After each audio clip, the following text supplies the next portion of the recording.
I have fun looking for new authors to read for my spiritual growth and spiritual disciplines that I want to practice. And so I put myself out there and read people that I don't know. And I know that isn't always easy to do. If you are looking to explore in that way, I hit thrift stores and I browse around, and honestly, I have found some real treasures. And I'm just going to mention one or two tips for how I do that, in case you're curious, because what I really like is to read older books from like anything before the 80s. If it's late 1800s, early 1900s, anything up to the 70s, I find some real treasures at the thrift stores. But I know it takes discernment. But one of the things that really helps me is I've just asked God over the years that He helps me to seek Him when I'm listening to someone or reading someone new.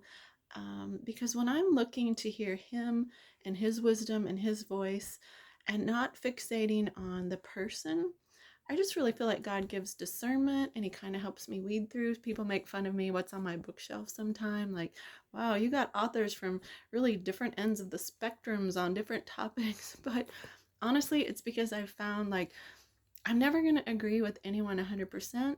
And anything messy in the middle, God gives me discernment to just let it go.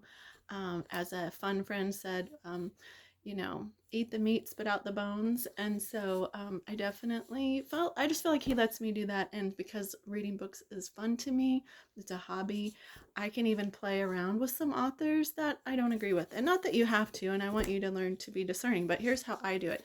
I go to the thrift store. I'm going to turn my phone around. This is the book I'm reading. And I guess I'm kind of intrigued by this book and I want someone to join me. So if you can find a copy, then I want you to read it with me and let's make some comments or chat about it. I found this at Savers, Moving Through Your Problems Toward Finding God by Dr. Larry Crabb. Now, since I bought it, I've looked him up and, I think I'm going to enjoy it. But certainly, if you find where you like to research and then you don't like him, I just always feel like I have to say, I'm not trying to share heresies or someone I don't know a whole lot about them. But here's probably how I can look at a thrift store. On the back, Dr. Charles Stanley, and I really have enjoyed him growing up. Dr. Charles Stanley got me through college. I listened to him all the time. He saved me in some very insane moments. Brennan Manning, also somebody that I have been inspired by some of his material. I know nothing about Archibald Hart. So strike the bottom one, know nothing, but the other two have ministered to me. So I'm like, okay, that's a good starting point. Also, I usually look for a foreword and I thumb through the chapters and loved the name of some of the chapters. So very intrigued. But here's what he says. Let me tell you why I wrote this book. Because I've come to a place in my life where I need to know God better or I won't make it. Life at times has a way of throwing me into such blinding confusion and severe pain that I lose all hope. He says, nothing encourages me. And perhaps the most important lesson I learn as I go through dark season is that there is no escape in this life from pain and problems. I can live obediently. I can practice spiritual disciplines. I can claim my identity in Christ, and problems are still going to continue. More than anything else, I need a person to trust, someone who can give me hope. And if you're reading along, we can skim through. But he basically says a plan to follow is not going to be enough. Applying biblical principles is not going to make things happen.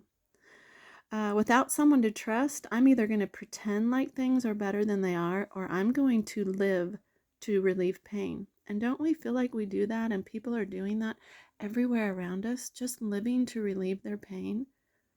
Then he says here, and if neither denial nor effort to relieve my pain do the job, I'm going to end my life through immorality or craziness or suicide. Now, I think most of us have either been there or we do know people that are there.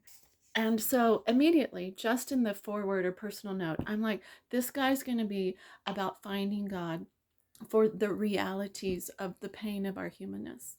So I'm all in. I'm so excited.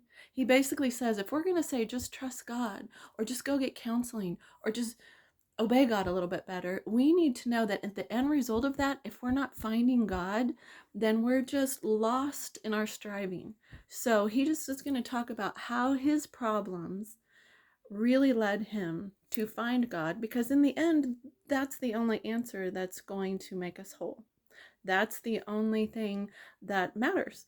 And he basically says what he's found in his journey is that God is more committed to the struggle of us learning to let go of other passions and becoming passionate about finding him, that he wants to be found more than we are seeking to find him.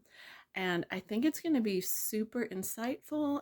He talks about the obstacles to finding God, or is it possible God doesn't want to be found? He asks a lot of good questions when we just feel like something is seriously wrong, and I'm going to start giving into immorality or go crazy if I don't figure this out.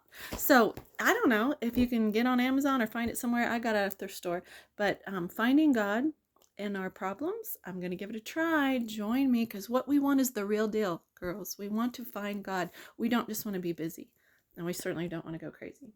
Okay, so join me and let's talk about it. Bye.